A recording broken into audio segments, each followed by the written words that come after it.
Sekarang ni ayah aku dah bagi RM50 kat aku. Sekarang ni aku nak shopping.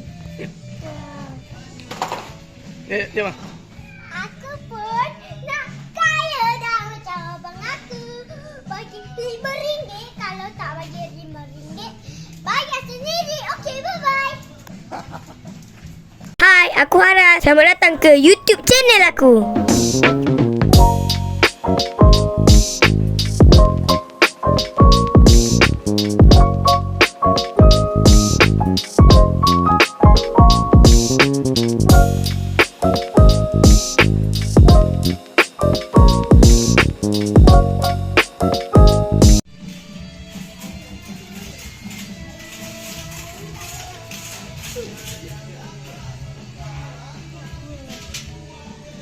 Apa dia?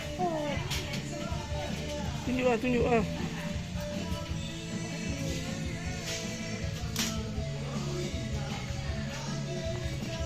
Ni dia tengok adik pula. Adik dapat apa? Apa tu? Saya yang makan banyak saya punya. Ni popit buat apa? Ih. Ni tak boleh. Dia kena ada tape dia. Baru boleh main. Oh, macam ni. Ha. Game kat rumah banyak. PSP banyak. Ni kena ada tape. Baru boleh main.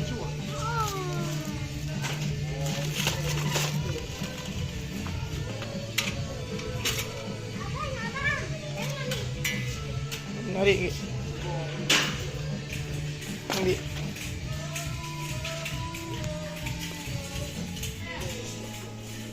Lagi. Jadi sob.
Pukul pukul 12 tadi.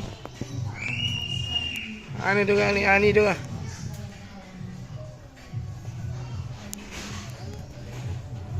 Dah jumpa belum barang? Abang, dah jumpa barang? Ui, lawa ni tu. Apa tu?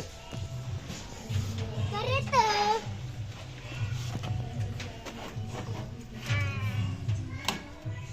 Dia kalau apa Tomica punya lawa ni. Macam kat dalam rumah tu, ingat tak? Ingat? Bila rosak sayang, dah rosak. Bila korang main dalam bilik air, Dia akan ingat rosak. macam ni. Yang Tomica yang tu. Aku main dalam bilik air tu, kau kecil-kecil kau main dalam bilik air. Kau basuh. Ya, hanam ni tu.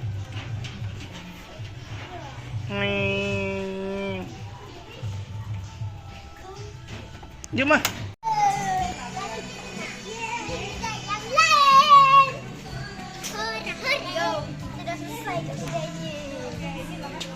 Lip dia. Jom rumah. Bye-bye. Barang kita beli tadi. Kita nak tunggu train sampai. Lagi 1 minit.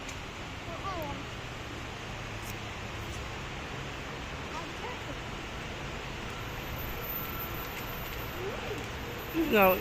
Ya, dah sampai.